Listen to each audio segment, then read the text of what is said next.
Hello everyone, welcome to my channel. आज हम पढ़ेंगे फाइनेंशियल मैनेजमेंट की अप्रोचेस। बेसिकली अप्रोचेस की बात करें तो इसमें टू अप्रोचेस होती है, one is traditional and second one is modern. अगर हम ट्रेडिशनल अप्रोच की बात करते हैं तो उसके अंदर हम इंक्लूड करते हैं कि क्या हमारा स्कोप है फाइनेंस का पुराने टाइम से, मतलब ट्रेडिशनल तो इस नाम से पता चल रहा है कि ये कुछ ओल्ड टाइम की बात की गई है। ठीक है, इसके अंदर हम क्या पढ़ते हैं, इसके अंदर सिर्फ हमारा मोटिव होता था ओल्ड टाइम में कि जो हमारा डाटा है वो सिर्फ मेन मोटिव ये होता था ट्रेडिशनल अप्रोच का कि फंड्स को इकट्ठा करना। ठीक है, और ये इग्नोर करते थे कि नॉन प्रॉफिट इंटरप्रेन्योरशिप फॉरली फोकस। ठीक है, इनका मोर फोकस होता था कि किसी भी तरीके से हमने जो फंड्स हैं उनको रेज करना है, यूटिलाइज कैसे करना है, उस पर इनका फोकस होता था। लेकिन उसके बाद कुछ टाइम बाद आ गई modern approach. Modern approach I है तो मीन्स कुछ ना कुछ चेंजेस आए होंगे।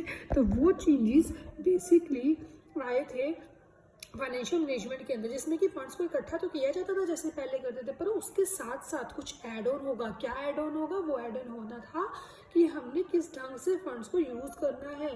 तो उस ढंग का सर मतलब एक वे से यूज़ करते थे कि हमने वहाँ से फंड अरेंज करना था, बट हमारी कॉस्ट भी ज़्यादा पड़े थे। तो इसमें हमने ऑप्टिमाइज यूटिलाइजेशन पे फोकस करने के साथ साथ एनालिटिक करना स्टार्ट किया। ये एक वाइडर स्कोप है as compare to traditional one.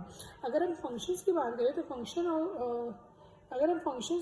Function perform by financial management क्या होती है। मॉडर्न और ट्रेडिशनल अप्रोच को दोनों हमने ऊपर पढ़ा क्योंकि दोनों के फंक्शन होते हैं। जैसे कि फर्स्ट वन में प्रोक्योरमेंट ऑफ फंड, फंड्स को इकट्ठा करना, effective utilization of fund.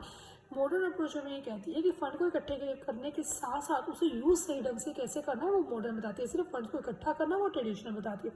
For the procurement of fund financial manager are suppose to look left for risk.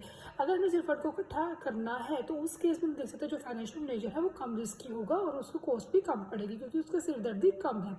The function of effective use of funds, अगर हमने funds को सही ढंग से यूज करना है तो उसके लिए क्या होगा, concentrate upon the matter regarding the community funds की फंड कहाँ जा रहे हैं वो सारे मैटर पर हमें ध्यान रखना पड़ेगा। जैसे कि स्पेशल एसेट्स पर जा रहे हैं या फिर एस्टैब्लिशिंग कर रहे हैं बेस्ट फिक्स रिलेशन को ओवरऑल फॉर्म में। फाइनेंस फंक्शन और the function proved by finance management में ऑल्सो क्लासिफाइड। कैसे क्लासिफाई करते हैं? एग्जीक्यूटिव फंक्शन को और इंस्टीट्यूशनल फंक्शन को। एग्जीक्यूटिव फंक्शन क्या होते हैं? एग्जीक्यूटिव फंक्शंस को फर्दर डिवाइड किया गया, जैसे कि फर्स्ट वन है एस्टैब्लिशिंग एसेट मैनेजमेंट पॉलिसी।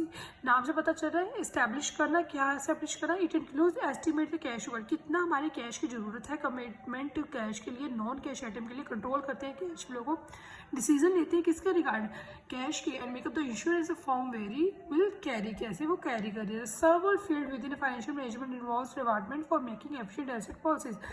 पर कैश का प्रॉपरली तरीके से यूटिलाइजेशन करना ताकि हम सही समय पर सही तरीके से एसेट्स को बाय कर सके और जो पॉलिसी है वहाँ मैनेज कर सके। Second one is insurance liability and profitability. Financial manager के लिए ये भी बहुत बड़ी रिस्पॉन्सिबिलिटी होती है कि वो सही ढंग से कैश ही सप्लाई कर सके और जो कैश एसेट उसके कितने उसके हैंड में होनी चाहिए कि he should match the flow cash with outflow of cash. कितना कैश जा रहा है और कितना कैश आ रहा है वो सब बातों का वो ध्यान रखे, so that would be no ideal cash.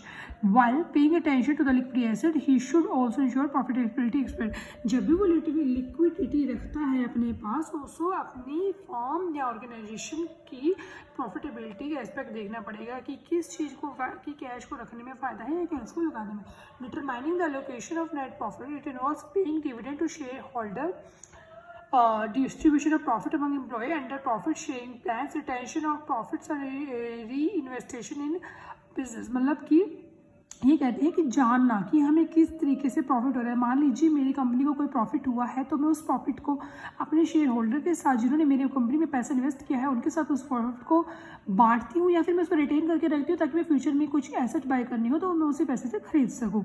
ठीक है जी, तो हमें देखना है कि दोनों में से भी क्या फ़ायदा हो रहा है तो हम उस पर इन्वेस्ट करेंगे। Next one is fourth one, deciding the need and source of new outstanding finance. मतलब फाइनेंस मैनेजर के लिए बहुत ज़रूरी होता है ये जानना, क्या जानना कि क्या ज़रूरत पड़ रही है फाइनेंस की। Decide about the best suitable resources, और किस रिसोर्सेज से मैं उस जो मुझे फाइनेंस चाहिए ऑर्गेनाइजेशन चलाने के लिए तो मैं किसी से हेल्प ले रही हूँ, वो कौन से रिसोर्सेज से हेल्प लूँ ताकि जो मेरे मोड ऑफ पेमेंट डेप्ट हो वो इजी हो जाए।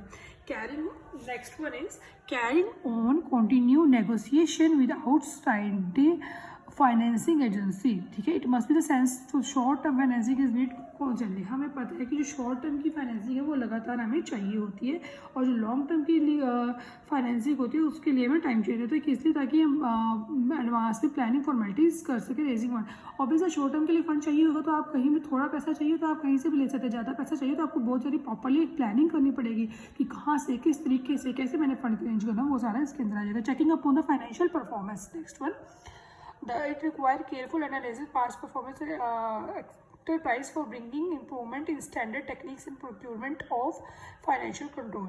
इसके अंदर हम पढ़ते हैं कि इट रिक्वायर केयरफुल एनालिसिस में हम बहुत ध्यान से पास्ट का जो हमारी परफॉर्मेंस रही होती है हमारे बिजनेस में, पास्ट में किस चीज़ से हमें घाटा हुआ, किस चीज़ से हमें फ़ायदा हुआ, कहाँ पे हमें इंप्रूवमेंट की जरूरत है, उस पर हम ध्यान देते हैं। पर उस ध्यान देने के बाद हम अगर हमें इंप्रूवमेंट की नीड है तो इंप्रूवमेंट स्टैंडर्ड बना लेते हैं, टेक्निक बना लेते हैं, प्रोक्योरमेंट बना लेते हैं, ताकि जो हमारा फाइनेंशियल कंट्रोल है वो प्रॉपरली हो पाए। तो ये हमने पढ़े approaches and function. Next one is incidents function. क्या होता है? देखिए, तो incidents function finance function include customary and supervision of cash receipt and bill, security, insurance policy and other valuable paper, taking care of detail finance. देखिए, इसमें कहते हैं ये वो होते हैं जिसमें कि हमें प्रॉपरली एक सही ढंग से सुपरविजन करना है, कितना कैश की बिल आ रही है, कितनी रिसिप्ट हो रही है, क्या सिक्योरिटी और जो हमने पॉलिसीज़ बनाई हैं प्रॉपरली वो मेंटेन है। थर्ड वन है कि टेक केयर करना डिटेल में फाइनेंसिंग, क्योंकि फाइनेंसिंग इसके साथ ही साथ फाइनेंशियल मैनेजमेंट को ये भी ध्यान रखना था कि रिकॉर्ड मेंटेन करने का और रिपोर्ट करने का, रिलेशनशिप एंड अदर एक्टिविटीज़ पर भी फाइनेंस मैनेजमेंट को ध्यान देना होता है।